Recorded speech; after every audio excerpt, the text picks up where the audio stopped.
আহ আসসালামু আলাইকুম। সম্মানিত ইলেকট্রনিক ও প্রিন্ট মিডিয়ার সাংবাদিকবৃন্দ, সবাইকে স্বাগতম।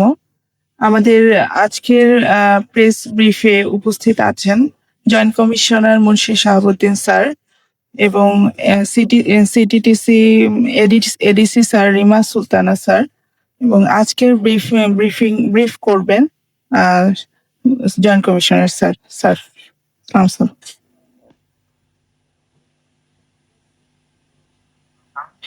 ইলেকট্রনিক এবং প্রিন্ট মিডিয়া, আমরা আজকের আমাদের ব্রিফিং এর বিষয় এসএসসি 2026 পরীক্ষার প্রশ্নপত্র ফাঁস সংক্রান্তে অনলাইন প্রতারণার সাথে জড়িত 4 প্রতারককে গ্রেপ্তার। এসএসসি 2026 পরীক্ষার প্রশ্নপত্র ফাঁস সংক্রান্তে অনলাইন প্রতারণার সাথে জড়িত 4 প্রতারককে গ্রেপ্তার করেছে ডিএমপির CTTC, counter terrorism and transnational crime. গ্রেপ্তারকৃতরা হলেন মোহাম্মদ সিফাত আহমেদ সজীব, মোহাম্মদ সালমান, মোহাম্মদ মেজবাউল আলম মাহিন এবং মোহাম্মদ মহিউজ্জামান মুন্না।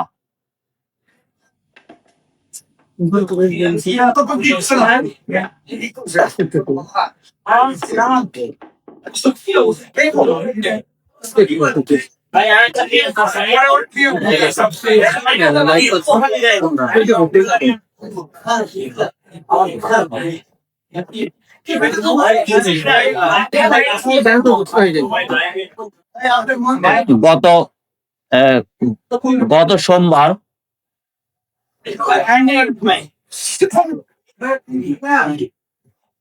আমি কি আবার শুরু করব? ওকে। প্রিয় সাংবাদিক বৃন্দ, প্রিন্ট ও ইলেকট্রনিক মিডিয়া, আজকে আমাদের সংবাদ ব্রিফিং এর আলোচ্য বিষয় হচ্ছে 2026 সালের এসএসসি পরীক্ষার প্রশ্নপত্র ফাঁস সংক্রান্তে অনলাইন প্রতারণার সঙ্গে জড়িত 4 জন ব্যক্তিকে আটক সংক্রান্তে। এসএসসি 2026 পরীক্ষার প্রশ্নপত্র ফাঁস সংক্রান্তে অনলাইন প্রতারণার সঙ্গে জড়িত 4 জন প্রতারককে ডিএমপির CTTC, counter terrorism and transnational crime আটক করেছেন। গ্রেপ্তারকৃত হলেন মোহাম্মদ সিফাত আহমেদ সজীব, মোহাম্মদ সালমান, মোহাম্মদ মেজবাউল আলম মাহিন এবং মোহাম্মদ মহিউজ্জামান মুন্না। গত সোমবার 20 এপ্রিল সিটিটিসি অনলাইন বিভাগ ইন্টেলিজেন্স অ্যানালাইসিস বিভাগ কর্তৃক সোশ্যাল মিডিয়া মনিটরিং সময় এসএসসি 2026 প্রশ্নপত্র ফাঁস গ্রুপ নামক একটি ফেসবুক পেজ থেকে গুরুত্বপূর্ণ তথ্য সংগ্রহ করা হয়। প্রাপ্ত তথ্য ও প্রযুক্তিগত বিশ্লেষণের ভিত্তিতে সিটিটিসির একটি চৌকস দল একই দিন রাত 8:20 সময় ঢাকা জেলার আশুলিয়া থানার জিরাবত তাজপুর এলাকার অভিযান পরিচালনা করে সিফাত আহমেদ সজীব নামে এক ব্যক্তিকে গ্রেফতার করা হয়। গ্রেফতারকৃত সজীবের স্বীকারোক্তি ও প্রাপ্ত তথ্য বিশ্লেষণের পর বৃহস্পতিবার 23 এপ্রিল বগুড়ার ধুনট থানা এলাকায় অভিযান চালিয়ে সালমান নামে এক ব্যক্তিকে গ্রেফতার করা হয়।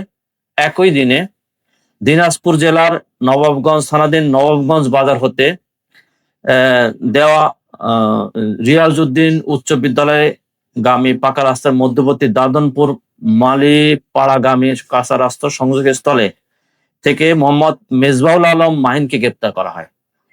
পরবর্তীতে তাদের দেওয়া তথ্য মতে 24 এপ্রিল সিরাজগঞ্জ জেলার তারাস থানাধীন নওগাঁ ইউনিয়নের শাহ শরীফ জিন্দানি রহমতুল্লাহর মাজার সংলগ্ন পরামানিক বাড়ির আসামির শ্বশুর সালাম পারমানিকের বসতঘর হতে মোহাম্মদ মাহিনুজ্জামান মুন্নাকে গ্রেপ্তার করা হয়। এই 4 জনের বিরুদ্ধে তাদের বিরুদ্ধে নিয়মিত মামলা রুজু করা হয়েছে এবং তাদের রিমান্ডে এনে তাদের এই ঘটনা সংক্রান্তে সম্পৃক্ততার বিষয়ে জিজ্ঞাসাবাদ করা হচ্ছে। এই চক্র প্রশ্নপত্র দেওয়ার নাম করে নিরীহ মানুষের কাছ থেকে, ছাত্রদের কাছ থেকে টাকা আদায় এবং প্রলোভন দিয়ে আসছে। আমরা এই বিষয়ে তদন্ত অব্যাহত রয়েছে। আমরা তদন্তের পরে বাকি বিষয়ে বলতে পারবো। সকলকে ধন্যবাদ। যদি আপনাদের কোনো প্রশ্ন থাকে।